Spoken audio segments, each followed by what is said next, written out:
A billionaire faked a fall down the stairs, pretending to be unconscious to uncover what was truly happening inside his own home.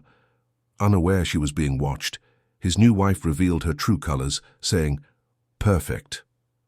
As he lay motionless, he heard her threaten his twin daughters, forbid them from getting help and blame them for all her problems.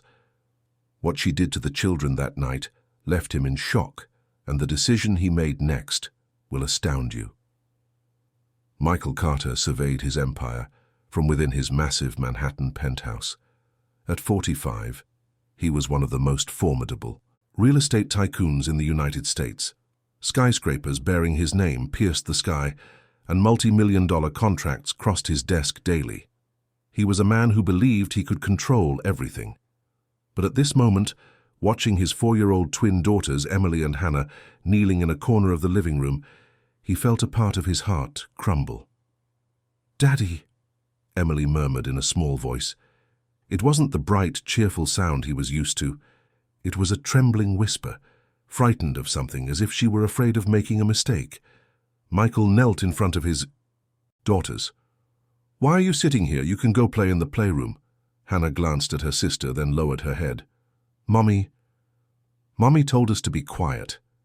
Jessica, his second wife. When they married a year ago, everything had seemed perfect. At 35, she was an Ivy League graduate, elegant, intelligent, and most importantly, she said she loved his daughters. For Michael, who had struggled to raise the children alone after losing his first wife, Jessica had felt like a savior. "Where's Jessica?" Michael asked. "In the kitchen," Emily replied softly. Just then, Michael noticed something odd. There was a faint red mark on Emily's wrist. "Emily, what happened to your wrist?" Emily quickly hid her hand behind her back. "It's nothing." A seed of unease began to grow in Michael's mind. He had noticed changes in his daughters over the past few months, but had been too consumed by his busy schedule to pay proper attention. The girls who used to run and hug him now kept a careful distance. Their laughter had faded, and they always seemed to be scanning their surroundings. Jessica's voice called from the kitchen. "Honey, come on in, dinner's almost ready." As Michael walked into the kitchen, Jessica greeted him with a radiant smile. Dressed in a pristine apron, she was the very picture of a perfect wife and mother. "How was your meeting today?" "It was fine, but the girls seem a little off," Michael began, but Jessica cut him off. "Don't you worry about the girls, I'm taking good care of them. They've been a bit spoiled lately, so I'm teaching them some discipline." "Discipline?" "Children need rules. Emily is especially chatty, and Hannah is so stubborn. I'm just being a little firm with them." Jessica's voice was calm, as if stating the obvious. Michael felt something wasn't right, but he didn't press further. He thought Jessica might be right. Maybe the girls did need discipline, and perhaps he had been too lenient. At dinner, the family sat at the enormous dining table. The meal Jessica had prepared was flawless, but Emily and Hannah barely ate. The two girls held their forks cautiously, glancing at Jessica's face as they took tiny bites. "Emily, you need to eat more," Michael said. Emily nodded, but still didn't touch her food. Then Jessica spoke in a gentle voice. "I'm worried they're becoming picky eaters. They just won't listen no matter what I say." "Really?" Michael looked at his daughters. "Emily, Hannah, you need to listen to your mother."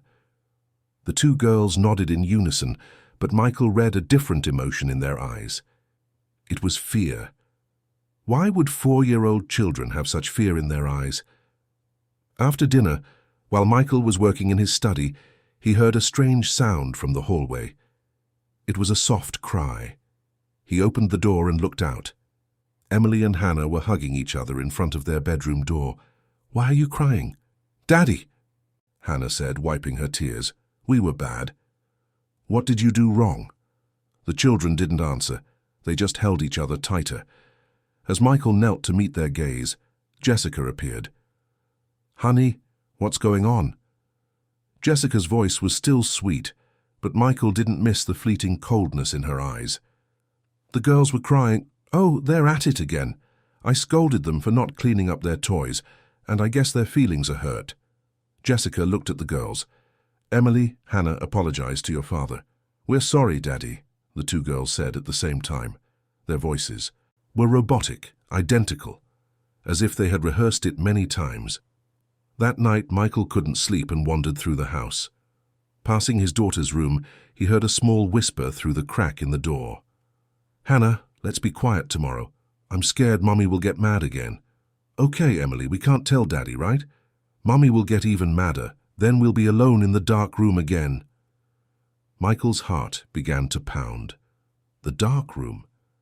He was about to open the door, but he heard Jessica's footsteps at the end of the hall. He quickly returned to his room, his mind racing. The next morning, Michael woke up early, intending to spend time with the girls, but Emily and Hannah were already eating breakfast quietly with Jessica. You're up early, Michael said. I thought it would be good for the girls to get into the habit of waking up early, Jessica replied. A regular routine is important, you know. Michael sat down next to his daughters. Emily, what did you dream about last night? Just as Emily was about to speak, Jessica quickly interjected. The girls don't really talk about their dreams, they're shy about it. Really? You can tell Daddy anything? Michael reached out to stroke Emily's hair, but she flinched, as if she were afraid of being hit. At that moment, Michael's phone rang. He had to leave for an emergency meeting at the office immediately. Sorry, girls. Daddy has to go to work.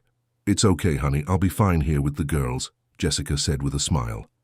In the car on the way to his office, Michael kept replaying his daughter's expressions in his mind. Their fearful eyes, their flinching, their robotic answers. Something was wrong, but he couldn't be sure. Jessica was a perfect wife, a woman with an impeccable social standing. Returning home earlier than expected that afternoon, Michael heard a strange sound from the entryway. It was Jessica's voice, but the tone was cold, completely different from her usual one. You spilled it again? How many times do I have to tell you? Michael quietly took off his shoes and stepped inside. In the living room, Hannah was on her hands and knees, wiping the floor with a paper towel, while Jessica stood over her with her arms crossed. Wipe it up fast. If you don't have this place spotless before your father gets home, you're sleeping in that room again tonight. Michael held his breath and watched. The woman he saw was not the gentle wife he knew. She was a cold, cruel stranger. Michael turned and quietly went back to the front door. His heart was pounding, his mind in a turmoil. Was what he just saw real? Did Jessica really speak to Hannah so coldly? He coughed loudly and deliberately shouted, I'm home! When he walked into the living room, a completely different scene unfolded. Jessica was holding Hannah on her lap, stroking her hair, and Hannah was leaning against her. It was as if the previous moment had been a dream. Oh, honey, you're home early. Jessica greeted him with a bright smile. Hannah spilled some water, so we were cleaning it up together. Right, Hannah? Hannah nodded, but didn't look at Michael. Her little hand was trembling slightly. Hannah, say hello to Daddy. Jessica's voice was sweet, but Michael detected a subtle warning tone within it. Hi, Daddy. Hannah's voice was small and mechanical. That evening, Michael went to put his daughters to bed. It was usually Jessica's job, but tonight he insisted on doing it himself. Daddy will tuck you in tonight, Michael said, and Emily and Hannah looked at each other. Where's Mommy? Emily asked cautiously.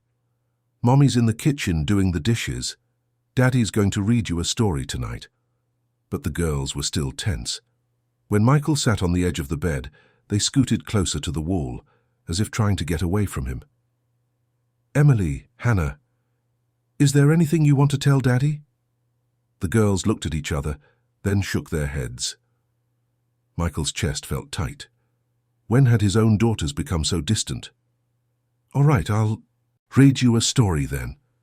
As Michael was about to open a storybook, Hannah spoke in a tiny voice. Daddy, are we bad kids? Why would you say that? Mommy says we're bad kids. That's why we get punished. Michael's heart sank. What kind of punishment? Emily covered her sister's mouth. It's nothing, Daddy. Emily, you can tell me anything. No, Emily suddenly cried out, then covered her own mouth. Mommy said we can't tell. Just then, the door opened and Jessica walked in. Are the kids acting up again? I'm sorry, honey, they've been so fussy at night lately. It's fine, we were just talking. Did the girls say anything strange? Jessica's eyes turned cold. It was a look directed at the children. No, it was nothing, Michael lied. He had sensed something dangerous in Jessica's expression. 2 days later, Michael had to go to Chicago for a business trip. Normally he would have gone without a second thought, but this time he was worried. How many days will you be in Chicago? Jessica asked. About 2 days. Please take good care of the girls. Of course I will, don't worry. On the first night in Chicago, Michael called home. It was 8 p.m., a time when the girls would still be awake. The phone rang 5 times before Jessica answered. Honey, is everything okay? Are the girls all right? Of course they are. I'm giving them a bath right now. Can I talk to Emily and Hannah? There was a brief silence. Right now, it's a little difficult since they're in the shower. Please call back later. Okay? I'll call tomorrow morning then. The next morning at 7 a.m. when Michael called again, no one answered. The same at 8 a.m. It wasn't until 9 a.m. that Jessica picked up. Sorry, honey, I took the girls to the park and we just got back. And the girls? They're having a snack right now. Their hands are dirty. That's fine. I'm sure they'd want to hear Daddy's voice even with dirty hands. Another silence. The girls just went to the bathroom. Michael felt something was off. Jessica's answers sounded too improvised. I'll call back later then. Okay, do that. After hanging up, Michael spent the day with an uneasy feeling. At 6 p.m. he called home again. This time the call connected immediately. Jessica's voice was faster than usual. Honey? Yeah, it's me. How are the girls? They're sleeping. Already? It's only 6. They played so hard at the playground today, they're exhausted. Michael was certain now. Something was wrong. There was no way Emily and Hannah would be asleep at 6 p.m. They usually went to bed around 9. Could you wake them up just for a minute? No! Jessica suddenly shouted, then quickly lowered her voice. I mean, they just fell asleep. If I wake them now, they won't sleep through the night. Please call tomorrow morning. At that moment, Michael heard a faint sound over the phone. It sounded like a child's cry, but Jessica quickly said, Honey, honey, are you there? I think the call is breaking up. I'm here. I just heard something. Beep, beep, beep. The line went dead. Michael called back, but she didn't answer. An hour later, still no answer. It wasn't until 11 p.m. that Jessica finally picked up. Sorry, honey. My phone battery died. Are the girls okay? Of course they're okay. Why do you keep asking? Do you think I'm not taking proper care of them? There was an edge of irritation in Jessica's voice. She was defensive, which was unusual. That night Michael couldn't sleep. He wanted to return home immediately, but he had an important contract meeting left. The next morning, on the Acela train back to New York after finishing his meeting, Michael kept calling home, but no one answered. 2 p.m., 3 p.m., 4 p.m., all the same. Arriving home at 5 p.m., Michael opened the front door. The house was too quiet. I'm home. No answer. He checked the living room, the kitchen, the kids' room. No one. Finally, he heard a small sound near the basement, the sound of children sobbing. When Michael went down to the basement, a shocking scene unfolded. Emily and Hannah were sitting inside a small storage room. The room had no lights, no windows. The girls were hugging each other, and in front of them was a single cup of water and a few crackers. Emily, Hannah! Michael rushed over, and the girls flinched back in surprise. Daddy? Emily said, rubbing her eyes with a look of disbelief. What are you doing in here? Why are you here? Mommy told us to stay here, Hannah answered in a trembling voice. Just then, Jessica's voice came from behind him. Honey, you're back already. Michael slowly turned to face Jessica. She was wearing her usual smile, but his sharp eyes didn't miss the flicker of panic in hers. Jessica, why are the girls in here? Oh, that... Jessica hesitated for a moment before answering, trying to sound natural. The girls were playing hide and seek. I was just coming down to find them, but it looks like you found them first. Michael looked at his daughters. Tear tracks were clearly visible on Emily and Hannah's faces, and their clothes were covered in dust. It was far too long for a game of hide-and-seek, and more importantly, their expressions were not those of children playing a game. "How long were you in here?" Michael asked Emily. Just as Emily was about to speak, Jessica quickly cut in. "About an hour. We lost track of time, didn't we, girls?" Emily and Hannah looked at each other and hesitated. Their silence told Michael everything. "Let's go upstairs, girls." Michael held out his hands, but the children still hesitated, looking at Jessica as if they needed her permission. "Of course we should go up, it's dinner time," Jessica said brightly. At the dinner table, Michael watched his daughters closely. The red mark was still on Emily's wrist, and Hannah kept glancing at Jessica as she ate. Neither of them ate much. "Girls, you need to eat," Michael said. "I'm not hungry," Hannah replied softly. "How can you not be hungry? What did you have for lunch?" The girls looked at each other again. Jessica quickly intervened. "They had sandwiches and milk, but they don't seem to have much of an appetite lately." "Sandwiches?" Michael was skeptical. Jessica usually boasted about providing the girls with well-balanced meals. "Yes, I kept it simple today. They weren't eating well." That night, Michael went to put the girls to bed. Jessica tried to come with him, but Michael told her he would do it alone. In the girls' room, Michael asked gently, "Emily, Hannah, what did you do while Daddy was in Chicago?" "We slept," Emily answered immediately. "The whole time?" "Yes." Michael found that strange. It made no sense for his normally active children to have slept for 2 straight days. "And what did you do with Mommy?" The girls fell silent again. Hannah looked at her sister, wanting to say something, but Emily shook her head. "We didn't do anything," Hannah finally said. Michael didn't ask any more questions. The girls seemed too terrified. But late that night, Michael quietly walked around the house, looking for clues.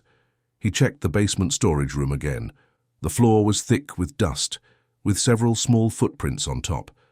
In a corner, cracker crumbs were scattered about. This was not the sign of a simple game of hide-and-seek. The next morning, Michael deliberately woke up late.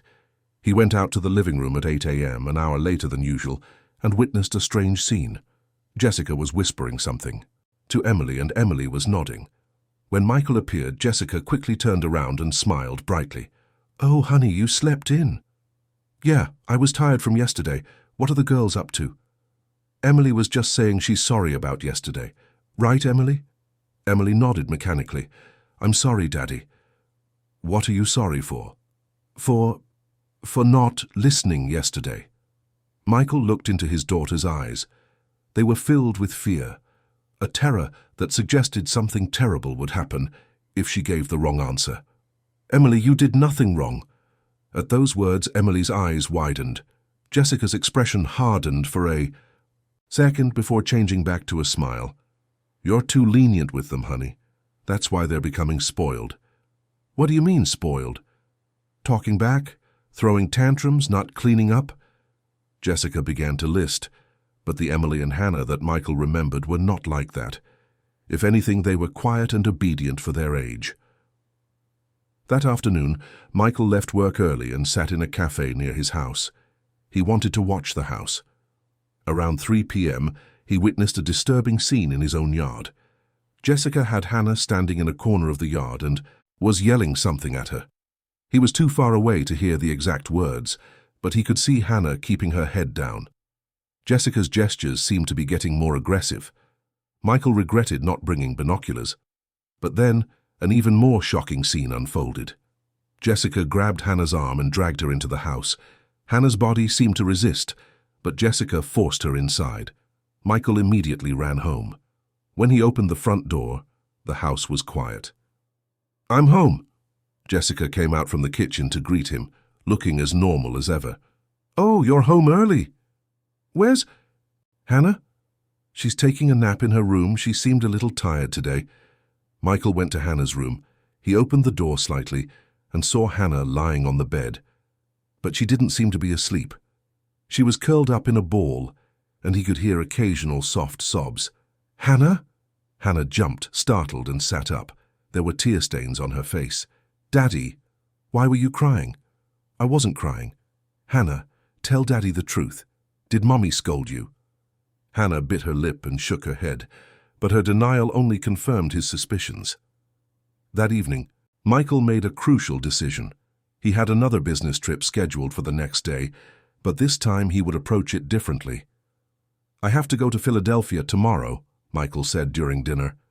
For how many days? Jessica asked. Just one.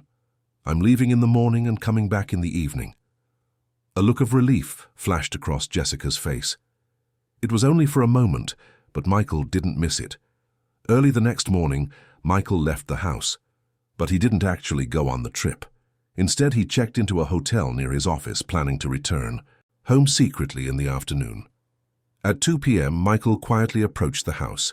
He entered through the back door and observed the inside from the backyard. Through the living room window, he saw a shocking sight. Emily and Hannah were kneeling on the living room floor. In front of them were bowls, the kind you would use for a dog or a cat. Jessica stood over them, arms crossed, looking down. Michael held his breath and moved closer to the window. He could hear Jessica's voice. Eat like dogs, no hands. Emily shook her head, tears streaming down her face. I don't want to. You don't want to? When your father's not here, my word is law. If you don't eat now, you're sleeping in the basement again. Hannah was the first to get on all fours and lower her face to the bowl. Michael felt like his heart was being torn apart. His own 4-year-old daughter was being treated like an animal. Michael couldn't take it anymore. He went back to the front door, opened it, and shouted loudly, I'm home! As Michael burst through the front door, a sudden commotion erupted in the living room. He heard the clatter of bowls, scurrying footsteps, and Jessica's frantic voice. Get up, quick, your father's home! Michael walked slowly into the living room. Jessica was hastily seating Emily and Hannah on the sofa, the bowls on the floor already gone. But rice was scattered on the floor, and there were food stains on the girls' faces and clothes. Oh, honey, why are you home so early? Jessica said, trying to hide her panic. The meeting was cancelled, Michael replied, his voice colder than usual. What were the girls doing? They were having lunch, they made a mess, so I was just cleaning up. Michael looked at his daughters. Emily and Hannah kept their heads down, silent. There was a grain of rice stuck near Hannah's mouth and a smudge of sauce on Emily's knee. Emily, Hannah, did you enjoy your lunch? The girls nodded, but their eyes were filled with terror. Then why is there so much food on your clothes? Jessica quickly answered. They're still clumsy with their forks and keep spilling things. I tried to help, but I think I just made it worse. Michael couldn't stand it any longer. He knew what he had seen. His daughters were being treated like animals. Jessica, let's talk in the kitchen for a minute. Now? I need to clean the girls up. Right now. In the kitchen, Michael closed the door and faced Jessica. What did you just make them do? What are you talking about? You told them to eat off the floor, didn't you? Jessica's face hardened for a moment before she forced a laugh. What are you saying? Why would I ever do something like that? I saw everything from outside the window. Silence. Panic was evident in Jessica's eyes, but she quickly changed her demeanor. I think you must have seen wrong, honey. The girls spilled food on the floor and I was just telling them to clean it up. You didn't tell them to clean it up. You told them to eat it, like dogs. I would never say such a thing. Aren't you just seeing things because you're stressed? Rage boiled inside Michael. She was denying what he had seen with his own eyes. Then let's ask the girls directly. No, Jessica said hastily, then lowered her voice. I mean, I'm afraid they'll lie again. They've been making up unbelievable stories lately. The girls are lying? Yes. When I discipline them, they tell you strange things, like that I hit them or that I starved them. Michael's heart sank. The girls said that. Yes, but it's all lies. When have I ever hit them? Do I look like that kind of person? Jessica's voice was filled with indignation, as if she were the victim. Michael was confused. What he saw was clear, but Jessica's words also had a sliver of plausibility. 4-year-olds could exaggerate or misremember things. Then from now on, don't leave the girls alone. What? I said don't leave the girls alone when I'm not here. Hire a babysitter or only go out when I'm home. Jessica's face twisted. You don't trust me that much. It's not about trust. It's for their safety. Aren't you being overprotective? I'm their mother. Not their birth mother, but... Jessica. Michael's voice was firm. This is not up for negotiation. It's a rule I'm setting. Jessica bit her lip hard. In that moment, Michael saw an emotion in her eyes he had never seen before. It was rage and hatred. Dinner that evening was tense. Jessica was quieter than usual, and the children were even more so. Michael watched his daughter's behavior closely. The way they looked at Jessica was clearly filled with fear. Emily, what did you do today? Just as Emily was about to speak, Jessica answered first. We drew pictures. Right, Emily? Emily nodded, but Michael could tell the answer was forced. And you, Hannah? I drew pictures too. What kind of pictures? The girls looked at each other. Jessica intervened again. They drew a family picture. Do you want to see it? Yes, I'd love to. Jessica got up and brought the girls' drawings, but what Michael saw was shocking. In the picture, the father and children were far apart, and the mother figure was colored completely black, and there were tears drawn on the children's faces. It's a very childlike drawing, isn't it? Jessica said brightly. But Michael could read the children's true feelings in that picture. That night after putting the girls to bed, Michael tried to talk to Jessica again. Jessica, we need to talk. About what? About the girls. Tell me the truth. How do you treat them when I'm not here? Jessica sighed. Why do you keep doubting me? Don't you know I love them? It's the way you love them, that's the problem. What did I do wrong? Michael had no concrete proof. He tried to explain what he had seen and felt, but Jessica denied everything. Because you don't trust me. The girls don't listen to me either, at least in front of them. Please show me some respect. Her words left Michael speechless. To some extent, she was right, but he couldn't shake the feeling that something was fundamentally wrong. The next day, Michael was at work when he suddenly felt worried about home and called. It was 2 p.m. The phone rang 5 times before Jessica answered. Honey? Yeah, what are the girls doing? They're taking a nap. Already? It's only 2 o'clock. They went to bed late last night, so they're tired. Michael found it strange. Emily and Hannah were kids who rarely took naps. Can you wake them up for a quick call? I don't think I can right now. They're sleeping so deeply. At that moment, Michael heard a faint sound over the phone. It sounded like a knock on a door and a small child's voice. Mommy, I have to go potty. Jessica quickly said, Honey, I have another call coming in. I have to go. Beep, beep, beep. The line went dead. Michael grew anxious. The voice he just heard was definitely Hannah's. But hadn't she said she was napping? He immediately left the office and headed home. As he was about to open the front door, he heard a loud voice from inside. Be quiet. What if your father hears you? It was Jessica's voice, but it wasn't her usual soft tone. It was cold and threatening. Michael held his breath and opened the door just a crack, hiding himself in a spot where he could see the living room from the entryway. An unbelievable scene was unfolding in the living room. Emily and Hannah were standing in a corner, and Jessica was standing in front of them, holding a wooden spoon. How many times do I have to tell you? You don't tell your father, Emily said through tears. We didn't say anything. You didn't? Then why do you think your father is so suspicious? Jessica raised the spoon. Michael's heart nearly stopped. Hold out your hand. Hannah held out a trembling hand. Jessica struck the back of Hannah's hand with the spoon. The child cried out in pain, but Jessica didn't stop. Now it's Emily's turn. Michael couldn't take it anymore. He threw the front door open and shouted, What are you doing? Jessica jumped, startled, and spun around. The wooden spoon in her hand clattered to the floor. The moment Emily and Hannah saw their father, they burst into tears. Daddy! The two girls ran to Michael. Michael held his daughters in his arms and glared at Jessica. Did you just hit them? No, honey.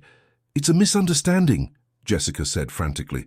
The girls made a mess with their toys and I was just telling them to clean up with a wooden spoon.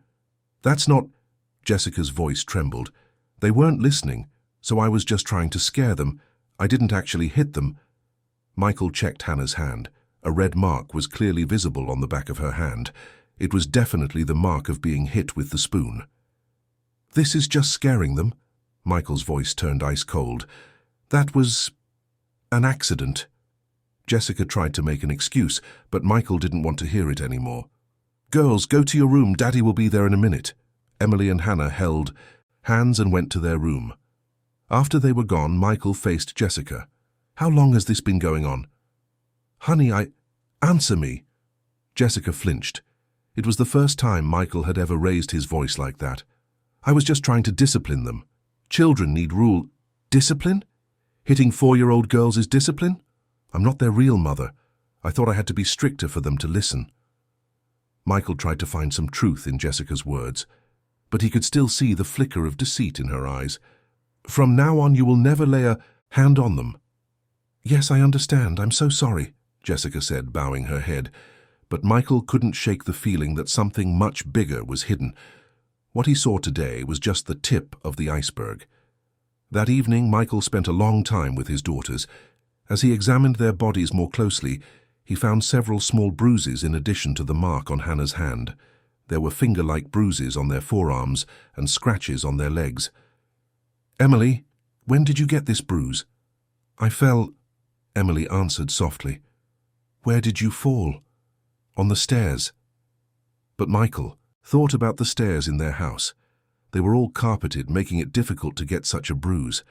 "Hannah, did you fall on the stairs too?"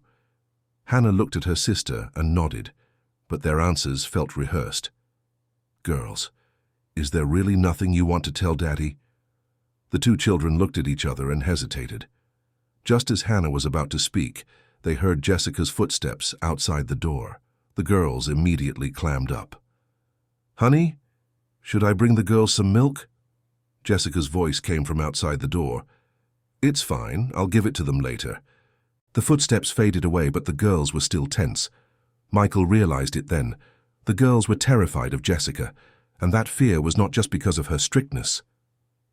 The next day, Michael was at the office but couldn't stop worrying about home. 11 a.m. lunchtime, 3 p.m.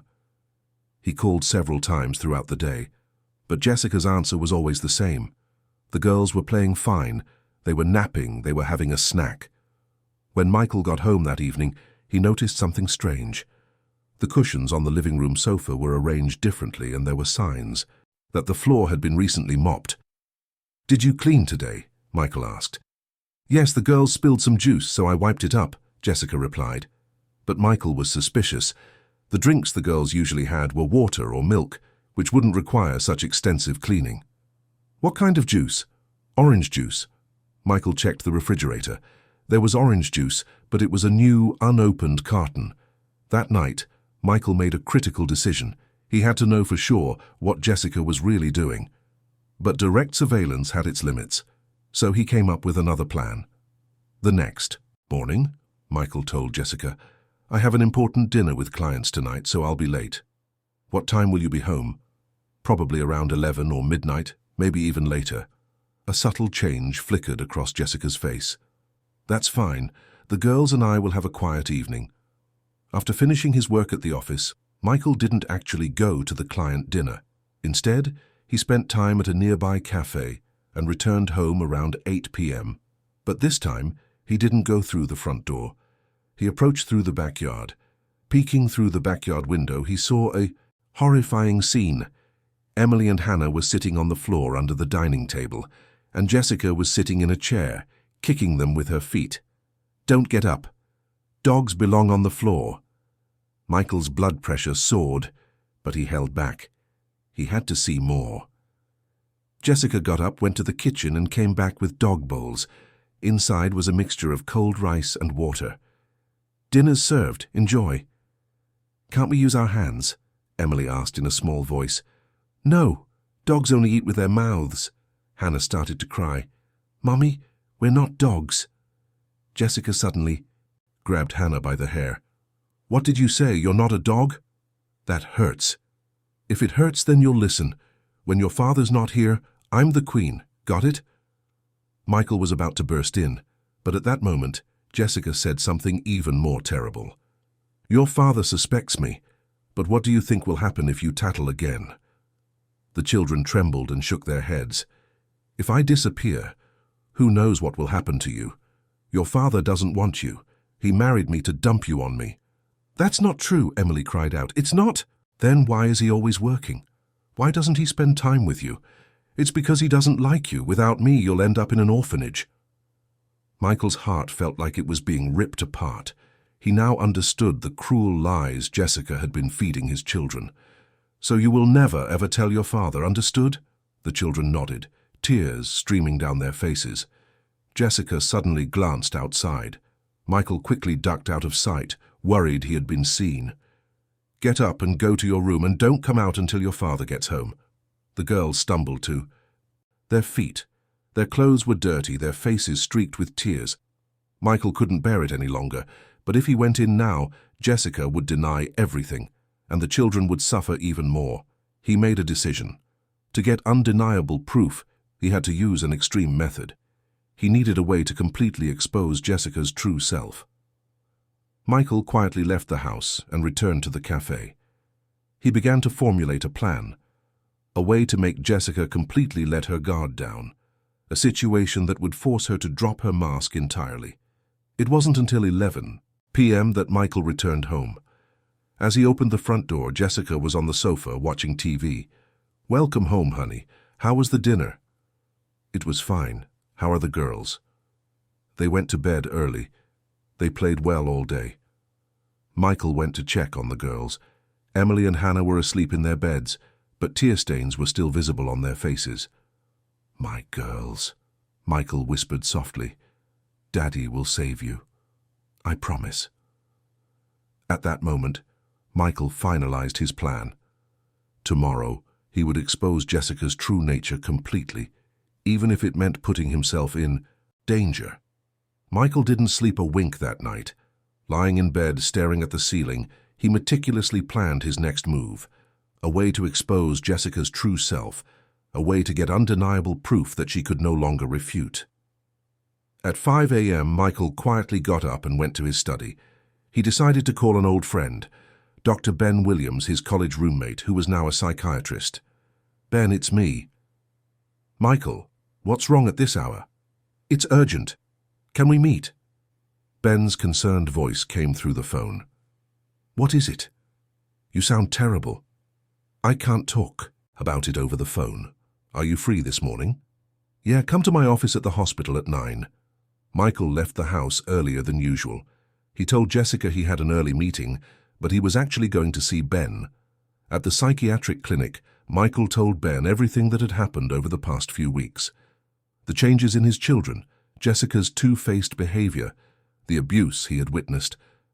"This is a very serious situation," Ben said, his expression grave. "I can't imagine the trauma the girls are going through. What should I do?"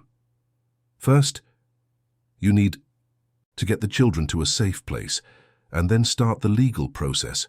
"But the problem is I don't have concrete proof," Michael interrupted. "Jessica never shows her true colors when I'm around. If I tell her what I saw, she'll deny everything, and the girls are too scared to tell the truth." Ben nodded.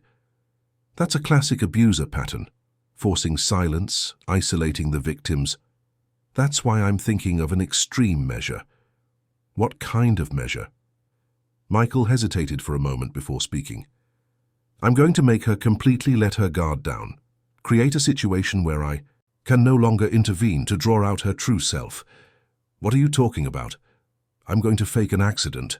I'll pretend to be unconscious and watch how she reacts." Ben's face hardened. "Michael, that's too dangerous. What if you actually get hurt?"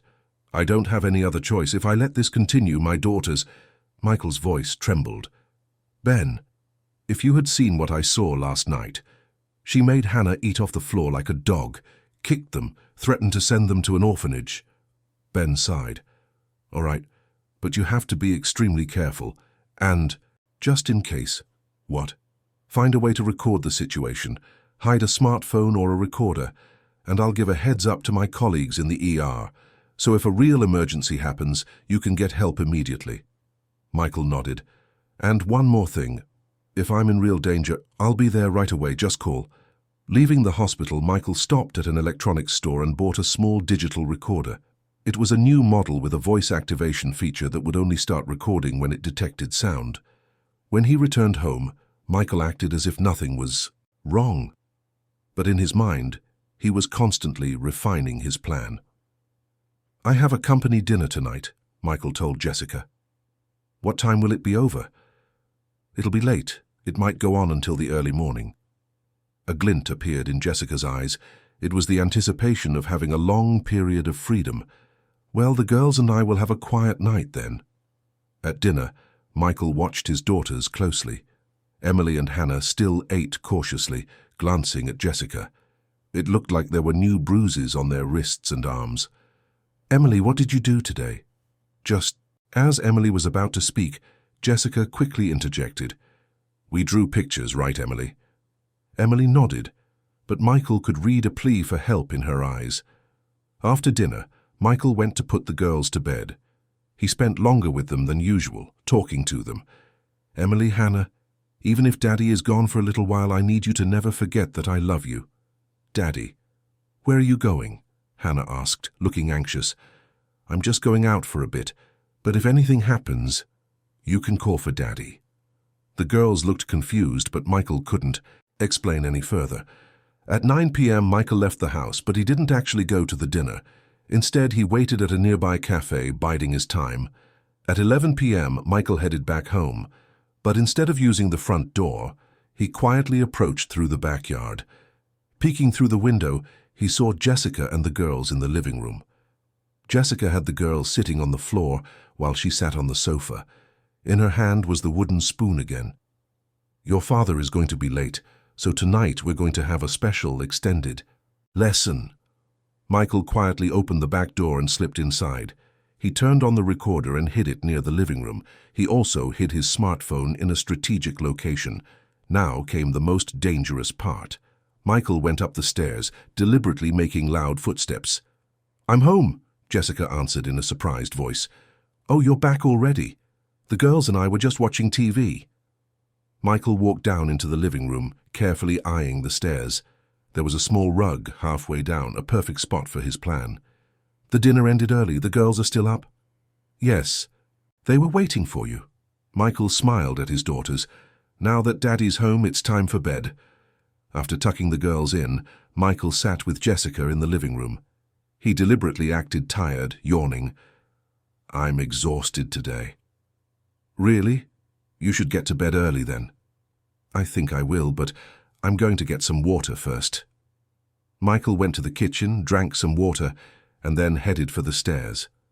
After confirming that Jessica wasn't following him, he took a deep breath. This was the moment of truth. As Michael walked up the stairs he intentionally made, his steps unsteady, and near the rug in the middle, thud. With a loud noise, Michael tumbled down the stairs. It genuinely hurt, but it was within the range he had anticipated. He lay on the floor and closed his eyes. He heard footsteps. Jessica was approaching. "Honey? Honey." Michael didn't move. He breathed steadily, feigning unconsciousness. Jessica shook his body. "Honey, are you okay?" When he still didn't respond, Jessica's behavior began to change. "Is he really out?" She checked Michael's pulse. Then she paused, looking around. The words Michael heard next were far more shocking than anything he could have imagined. "Finally. Finally." Michael's heart nearly stopped. He could hear the joy in Jessica's voice. She was happy that he was hurt. Jessica checked his pulse again. "He's breathing, but he seems to be out cold." Then he heard the soft patter of footsteps from the top of the stairs. Emily and Hannah must have heard the noise. "Mommy, what happened?" Emily's trembling voice called out. "Daddy, what happened to Daddy?" It was Hannah, her voice choked with tears. The two girls scrambled down the stairs and rushed to Michael's side. "Daddy! Daddy! Wake up! Daddy!" Hannah cried, stroking Michael's face. Hearing his daughter's desperate voices, Michael almost opened his eyes. But he had to hold on. He had to see Jessica's true colors. Jessica spoke to the children coldly. "Stop crying. "Mommy, call 911, quick," Emily sobbed. "No." "What?" "I'm not calling 911. The girls stared at Jessica in disbelief. Hannah began to cry even louder. "Mommy, Daddy's hurt. He needs to go to the hospital." Jessica suddenly grabbed Hannah's arm roughly. "I told you to be quiet." "Ow!" Hannah cried out in pain. Michael's whole body trembled. He wanted to jump up and protect his daughters, but this was his only chance to confirm Jessica's true nature. "Mommy, why aren't you calling 911?" Emily asked, wiping her tears. Jessica sneered. "Why should I?" "Because Daddy's hurt." "I know. It's great that he's hurt." The girls looked at Jessica, stunned. Emily asked in a shaky voice, "Mommy, what are you saying?" Jessica burst out laughing. It was an inhuman sound, a cold, cruel laugh. "Your father is finally out of the picture. I've waited so long for this." "Mommy!" "I'm not your mommy," Jessica suddenly screamed. "I am not your mother. I have no intention of being the mother to burdens like you." Hannah began to wail. "Daddy, Daddy." Jessica grabbed Hannah by the hair. "Stop crying. I'm sick of it." "Let go."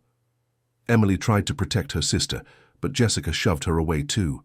"I've hated both of you from the very beginning. You're annoying, loud, and I've suffered so much because of you." "What did we do wrong?" Emily cried. "What did you do wrong? Your very existence is what's wrong." Jessica spewed venom. "Your father dumped you on me because you were a nuisance to him. Don't you get it?" "That's not true. It's not." "Then why is he always working? Why doesn't he spend time with you? It's because he hates you." Michael's heart felt like it was being torn to shreds. He now understood the vicious lies Jessica had been using to torment his children. Hannah sobbed. "Daddy, Daddy loves us." "Loves you? Don't make me laugh." Jessica scoffed. "If he loved you, why would he leave you with me? If he loved you, why wouldn't he believe you?" At that moment, Emily rushed to Michael and grabbed his hand, crying, "Daddy, wake up, you can't leave us." Jessica pulled Emily away. "Stop. He's going to die anyway." "Die?" Hannah asked, her voice filled with terror. "Yes, die, then we'll be free, me and you." "No, Daddy can't die," Emily shrieked. Jessica suddenly slapped Emily across the face. The sharp sound echoed through the house. Michael almost shot up. He couldn't just lie there while his daughter was being hit, but he still needed to hear more. "Do you have any idea how much I've suffered because of you?" Jessica continued. "I wanted to get rid of you from the start, you annoying burdens." "Get rid of us?" Hannah trembled. "Yes, send you to an orphanage. Or maybe there are other ways." Jessica's words terrified the girls even more. Emily pulled her sister into a hug and backed away. "It's no use being scared. Your father isn't going to wake up." "You're lying. Daddy will be okay," Emily cried out. "He'll be okay. Look, he's bleeding." Jessica pointed to a small cut on Michael's forehead. "He hit his head. He could have a brain hemorrhage." Indeed, Michael had a small cut on his forehead from hitting the stairs. "He can live if he goes to the hospital," Hannah said. "But I'm not taking him," Jessica said firmly. "Never." "Why?" "Because he has to die." At those words, the girls were completely devastated. Emily and Hannah clung to each other and wept. "You know it too. If your father is gone, there's no one to take care of you." "We have Grandma," Emily said. "Grandma, your grandmother said she doesn't know you. Your father was just lying." Another cruel lie. Michael's mother adored her granddaughters. "Then what will happen to us?" Hannah asked in a trembling voice. "You'll go to an orphanage or—" Jessica paused ominously. "Or what? No one might ever find you ever." The girls trembled in terror. Michael's body shook with rage at the depravity of Jessica's threats. "Mommy, please, call 911, Emily begged, falling to her knees. "No." "Why?" "Because he has to die, so I can be free, and you won't have to suffer anymore." Jessica suddenly kicked Michael's body. "Don't wake up, just sleep forever." At that moment, Hannah grabbed Jessica's leg. Don't do that to Daddy." Jessica shook Hannah off, shouting, "Let go." Emily tried to help her sister, but Jessica pushed both girls away. They fell to the floor. "Now get a grip. Your father is going to die, and you two will be disappearing from here soon." "Disappearing?" "Yes. No one will look for you, because no one wants you." Jessica took out her phone. But she didn't dial 911, she dialed another number. Hello? Yes, it's me. My husband had an accident. Yes, that's right. Finally. Michael realized it. Jessica was conspiring with someone. This whole thing might have been planned. After hanging up, Jessica looked at the girls and said coldly, "Now it's your turn. Now it's your turn." At Jessica's cold words, Emily and Hannah clung to each other, even tighter. Their small bodies were racked with terror. What do you mean?" Emily asked, her voice trembling. Jessica went to the kitchen and came back with something. Michael cracked his eyes open to see. In her hands were a rope and a roll of duct tape. "I'm going to send you to a safe place," Jessica said with a chilling smile. "Where?" Hannah asked, whimpering. "You don't need to know. Just come quietly." As Jessica approached the girls, Emily stepped forward to shield her sister. "We're not going, we're staying here." "Staying here," Jessica scoffed, "while your father is dying? How are you going to survive on your own?" "Daddy's not going to die," Emily cried out. Jessica suddenly grabbed Emily's arm roughly. "Shut up! What if the neighbors hear you?" "Let go," Emily struggled. "I won't. From now on, you do as I say." Jessica began to wrap the rope around Emily's wrists. When the child resisted, she pulled it tighter. "Ow! That hurts!" Michael was on the verge of jumping up, but not yet. He had to understand her entire plan. "Hannah, you come here too," Jessica commanded. "No." Hannah backed away. "No? Then your sister is going to be in more pain." Jessica twisted Emily's arm and the girl screamed, "Ow!" "Stop it!" Hannah cried, stepping forward. Once Jessica had tied both girls' wrists, they were completely overcome with despair. "Now I'm going to cover your mouths. You can't make any noise." "Why?" "What did we do wrong?" Emily asked, tears streaming down her face. "You did nothing wrong. You're just in my way." "In your way?" "Yes, in the way of my life. I only wanted your father's money, but you came with the package." Michael's blood ran cold. It was now clear that Jessica's only motive from the beginning had been money. "So, you never loved us?" Hannah asked innocently. Jessica laughed loudly. "Love? Love things like you? I've despised you from the start." The last glimmer of hope vanished from the children's faces. They had just learned that the stepmother they had trusted and obeyed hated them. Then, why were you nice to us?" Emily sobbed. "Only when your father was around, you idiot." Jessica continued speaking as she tore off a piece of tape. "Your father is so stupid. He couldn't even see through such an obvious act." "An act?" "Yes, an act. I was an actress, you know, before I met your father." Michael was stunned. He had no idea Jessica had been an actress. Her every action had been a calculated performance. "Do you have any idea how hard it was to play the role of a good mother for a year, smiling at things like you, cooking for you, taking care of you?" Jessica's voice was filled with genuine disgust. "But it's over now. When your father dies, all his assets will be mine." "Daddy's not going to die," Hannah shouted. Jessica slapped Hannah's cheek. He's already dying." Just then he heard the sound of a car pulling up outside. Jessica checked the window and looked pleased. "They're finally here." "Who's here?" Emily asked, trembling. "The people who are here to take you away." He heard the front door open. As Jessica went to let them in, Michael shifted his body slightly to get a better view. 2 men walked in. They looked rough. "You're late," Jessica said to them. "Traffic was bad. Are those the kids?" "Yes. Take them away, quickly." "Where's the money?" "You'll get it when my husband dies. Just wait a few days." Michael understood. Jessica was planning to send the children somewhere, and she was waiting for him to die. "The kids might be a little loud, is that okay?" Jessica asked. "Doesn't matter. We're used to it." One of the men approached Emily and Hannah. The girls shrank back in fear. "Come on, kids." "No," Emily cried, refusing. "It's not up to you." As the man tried to drag them away by force, Hannah screamed, "Daddy! Daddy!" At that moment, Michael couldn't bear it any longer, but he still had to wait for the right moment. A rash move could put the children in even more danger. "Be quiet!" Jessica covered Hannah's mouth. "What if the neighbors hear?"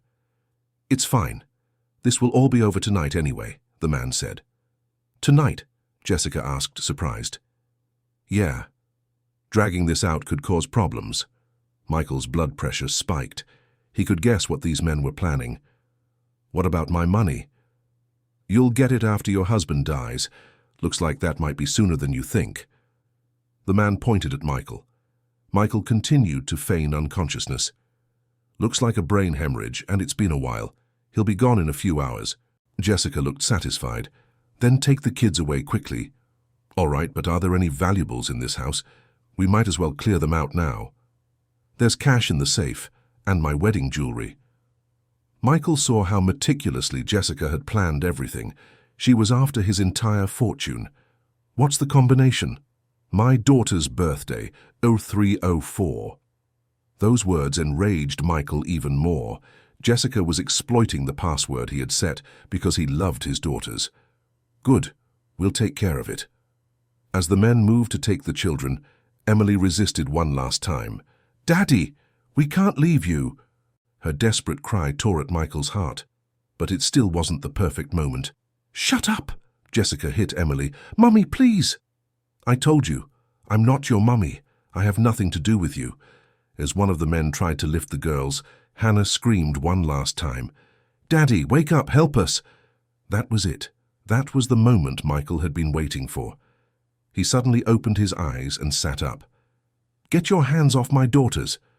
Everyone froze in shock. Jessica was the first to react. "How were you awake?" Michael slowly stood up, his cold eyes fixed on Jessica. "I heard everything, from the very beginning." "I heard everything, from the very beginning." At Michael's words, the room fell silent. Jessica's face went pale, and the two men looked panicked. "Impossible," Jessica stammered. "You were unconscious." "I was pretending," Michael replied coldly, "to see for myself what you've been doing to my daughters and to find out exactly what you were planning." Emily and Hannah burst into tears at the sight of their father. "Daddy!" "It's okay, girls, Daddy's here." Michael spoke gently to his daughters, but his gaze never left Jessica and the two men. Jessica, flustered, began to make excuses. "Honey, it's a misunderstanding. These men are just—" "Shut up!" Michael roared for the first time. "No more lies." One of the men started to approach Michael. "Hey, don't make this complicated." "Don't take another step," Michael warned. "I've already called the police." It was a bluff, but it worked. The men looked at each other, hesitating. "You're lying!" Jessica screamed. "You were passed out." Michael pulled his smartphone from his pocket and showed them the screen. The recording app was still running. "Every word has been recorded. You abusing my daughters, your plan to have me killed, your conspiracy with these men, all of it." Jessica's face fell into complete despair. "No, this can't be happening. And there's this too." Michael pointed to where he had hidden the digital recorder. "A backup, just in case." The men started to get nervous. "Hey, this has gone south. Let's get out of here." "No, we have to finish the plan," Jessica shrieked. But the men already knew the situation was against them. As they headed for the door, Jessica suddenly grabbed a kitchen knife. "Nobody leaves. We have to finish this." Michael's heart pounded. Jessica had completely lost her mind. "Jessica, put the knife down." "No, I can't let it end like this." Jessica lunged at Michael with the knife. Michael quickly dodged. "Girls, get back." Emily and Hannah, still tied at the wrists, scrambled towards the wall. "I waited and suffered for a year," Jessica screamed maniacally, swinging the knife again. "I won't let it all be for nothing." While Michael struggled to disarm Jessica, the men exchanged a look. "We're out." They bolted for the front door. "Don't you run!" Jessica screamed, but the men were already gone. As Michael and Jessica wrestled for the knife, Emily whispered to her sister, "Hannah, go to Daddy's room and get his phone." "What about you?" "I'll stay here. Go, quickly." While Hannah, still bound, struggled to climb the stairs, Michael finally managed to wrench the knife from Jessica's hand. "It's over, Jessica." Jessica collapsed to the floor and began to sob. My life is ruined." "You ruined your own life," Michael said coldly. "I will never forgive you for what you did to my daughters." I just wanted to be happy," Jessica whimpered, trying to justify herself. "Do you think happiness gained by tormenting others is real happiness?" Michael walked over to Emily and untied her wrists. "Daddy!" Emily cried, throwing her arms around him. "It's okay, it's all okay now," Michael comforted her, holding her tight. Just then, Hannah came down the stairs with the phone. She stumbled, her hands still tied, but she bravely brought it to her father. "You did so well, Hannah," Michael said, praising his younger daughter as he untied her wrists. Michael immediately dialed 911. "Hello? There's an emergency at my address in Manhattan. Child abuse and attempted assault. Yes, please send the police as well." Jessica looked at Michael with desperation. "Please don't call the police." "It's too late," Michael said firmly. "You have to pay for what you did to my daughters." I really did try to love them." Jessica attempted one last excuse. "Love?" Michael's voice trembled with rage.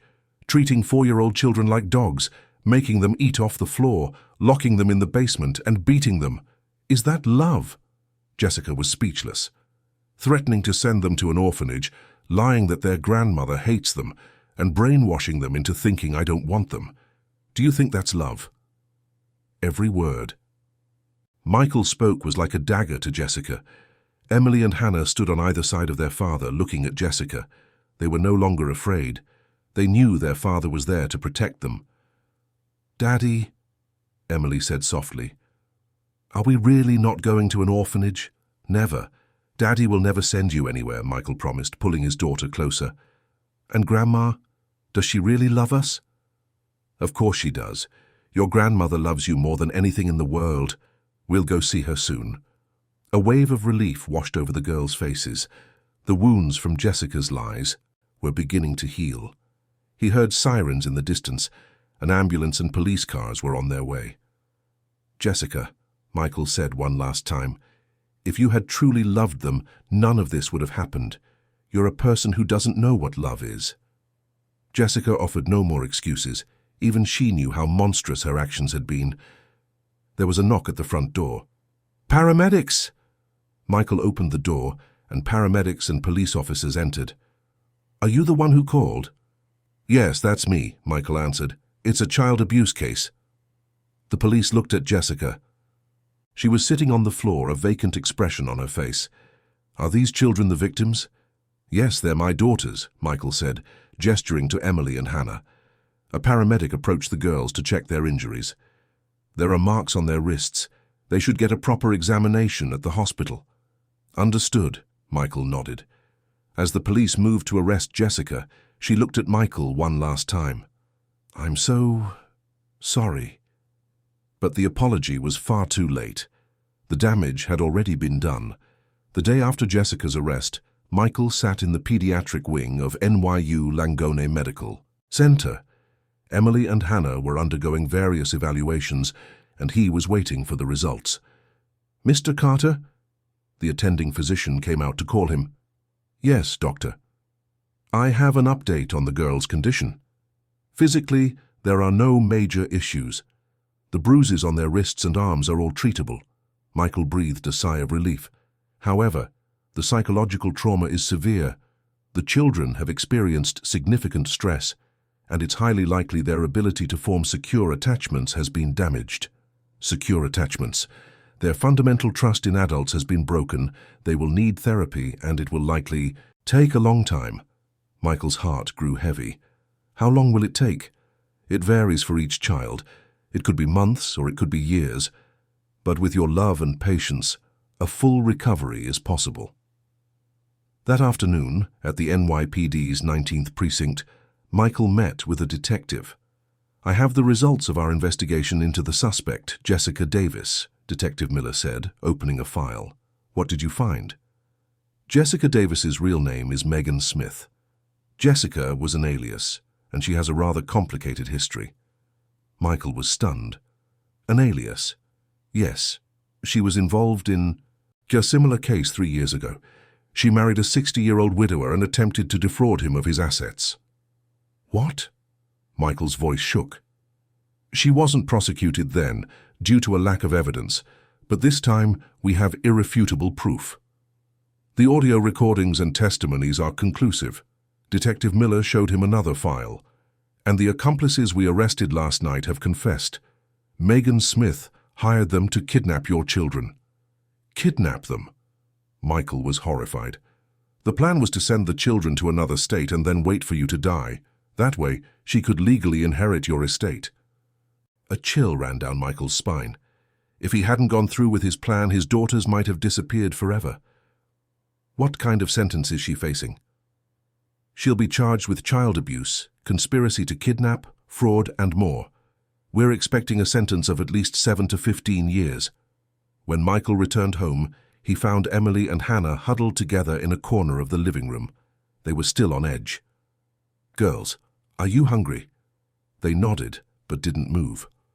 When Michael approached, they flinched. "Daddy's not going to do anything bad. I'm just going to make you dinner." "Really?" Hannah asked in a small voice. "Really? Daddy has no reason to lie to you." But the girls still didn't let their guard down. The scars from Jessica, Megan, ran too deep. While preparing dinner, Michael got a call from his office. "Mr. Carter, you have that important meeting with the Chinese investors tomorrow." "Cancel it," Michael said firmly. "Sir, but if this deal goes through—" "I said cancel it. Cancel all my international travel for the foreseeable future, and clear my schedule of any non-essential meetings. Sir, I have something more important than the company right now." After hanging up, Michael went to his daughters. They were still in the corner. "Emily, Hannah, what if Daddy quits his job?" "What?" Emily asked, surprised. "What if I don't go to the office and just stay home with you all the time?" The girls looked at each other, their expressions a mixture of disbelief and hope. "Really?" Hannah asked cautiously. "Really? You two are the most important thing in the world to me." That night, putting the girls to bed was a struggle. Emily and Hannah were afraid to sleep, terrified of having nightmares. "Daddy, is Mommy Jessica coming back?" Emily asked, trembling. "She will never come back. The police took her away, so she can't come back." "Really? Really? Daddy promises." But the girls were still anxious. Michael lay down between them and stayed with them until they fell asleep. At 3 a.m., Hannah woke up crying from a nightmare. "Hannah, it's okay. Daddy's here," Michael said, holding her close. "I'm scared. I'm scared of the dark." "It's okay. Should I turn on a light?" "Yes." Michael turned on a lamp, and Hannah calmed down a little, but she couldn't fall back asleep. "Daddy, are we really not going to an orphanage?" "No, never." "So Mommy Jessica was lying?" "Yes, everything was a lie. Grandma loves you, and Daddy loves you more than anything in the world." The next day, Michael consulted a child psychologist. "The trauma the children have experienced is significant," the therapist explained. "Rebuilding trust is the most critical step, and it will take time. How can I help?" "First, be consistent. Always keep your promises and respect their opinions, and never, ever force them to do anything." "I understand. And Mr. Carter, it would be beneficial for you to seek counseling as well. Parents who go through this also experience trauma." On the way home, Michael called his mother. "Mom, it's me." "Son, how are the girls?" "They're still struggling. It's going to take some time." "Of course it will, after what they've been through. Should I come and help?" "It's okay, Mom. I'm going to take care of them myself." "How will you manage alone? You have the company." "I'm scaling back at work.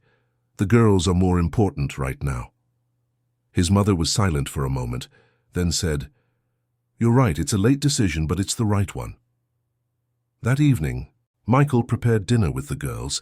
He was clumsy, but he tried to do it together. "Daddy, you burned the scrambled eggs," Emily said with a small smile. "They'll still be delicious, because we made them together." During the meal, Hannah suddenly said, "Daddy, why did Mommy Jessica hate us?" "Hannah, that was her problem. It was never your fault." "But we were bad kids." "No," Michael said firmly. "You are not bad kids. Don't you ever think that?" The girls looked at him, startled by the force in his voice. "I'm sorry, I didn't mean to raise my voice." But I can't stand to hear you think badly of yourselves. A few days later, Megan's trial began. Michael stood in court and testified. Everything the defendant did to my daughters is on this recording. After listening to the audio file, the judge's face was grim. This is clear and premeditated child abuse. In court, Megan tried to justify her actions until the end. I was only trying to educate the children, to teach them discipline. This is far too cruel to be called education. The judge cut her off. A week later, the verdict came down. Megan was sentenced to 10 years in prison. Leaving the courthouse, Michael felt a mix of emotions. Justice had been served, but the scars his daughters carried remained. When he got home, he told the girls, "It's really over now. Megan will never show up in our lives again." But the girls' recovery was still slow. They had nightmares every night, hid from strangers, and were afraid of being alone. A month later, Michael made a huge decision. He handed over the day-to-day operations of his company to a CEO and decided to focus entirely on his time with his daughters. "Mr. Carter, are you sure about this?" his vice president asked with concern. "I am. For now, I want to focus on my family. But the company, there's something more important than the company. I realized it late, but I want to do it right from now on." That night, Michael told his daughters, "Girls, Daddy has cut back on his work a lot. I'll be able to spend much more time with you." "Really?" Emily asked, half doubting. "Really. Starting tomorrow, I'll be the one to take you to preschool and pick you up." For the first time, a glimmer of hope appeared on the children's faces. It wasn't a complete recovery, but it was the beginning of a small change. 6 months passed. On a spring morning in April, with cherry blossoms in bloom, Michael was in the kitchen preparing his daughter's lunchboxes. "Daddy, you burned the omelette," Hannah shouted with a laugh.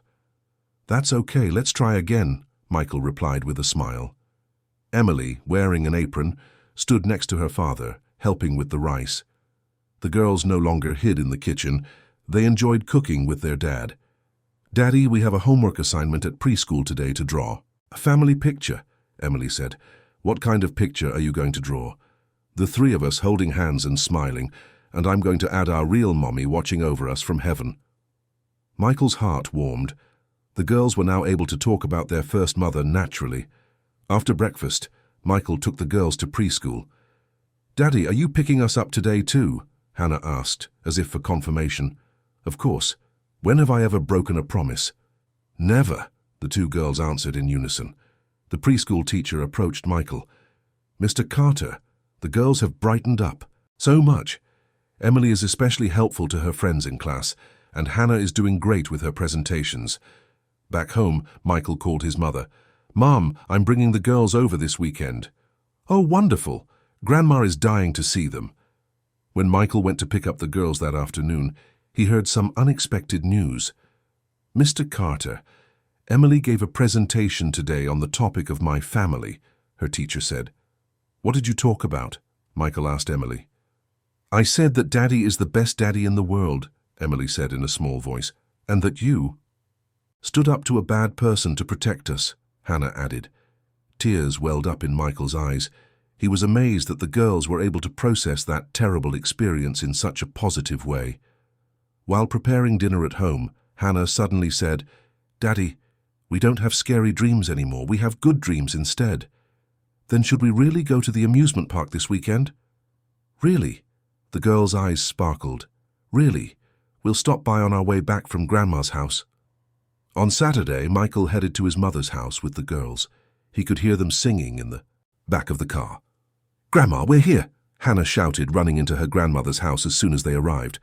"My sweet Hannah, you've grown so much," her grandmother said, hugging her granddaughter tightly. During lunch, his mother told Michael, "Son, you're doing a wonderful job. The look on the girls' faces is completely different."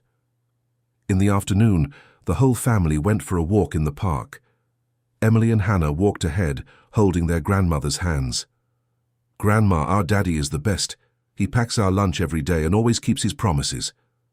As evening approached, they stopped at the amusement park as promised.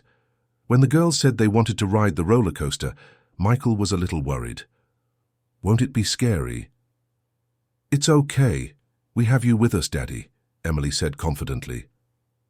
During the roller coaster ride, the girls screamed with delight. Watching them, Michael realized something. They had truly overcome their fear. After returning home, before putting the girls to bed, Michael talked with them. "Daddy, are we completely okay now?" Hannah asked.